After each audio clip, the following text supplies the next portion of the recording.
பணக்காரன் குடியேற பாட்டாளி வீடு கட்டுறான். ஆனாலும் அவனுக்கோர் வீடில்ல யாரு கேட்கிறான்.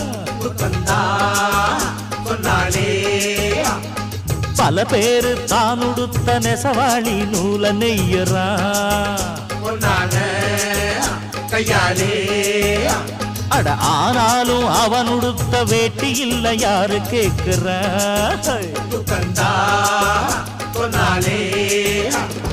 சம்பளம் வாங்கியது முழுசா வீட்டுல சேர்த்திடுங்க.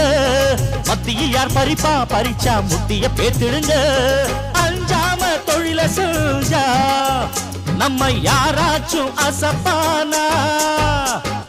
ஒன்னாக இருந்தாக்கா இங்கே வாலாட்ட நினைப்பானா?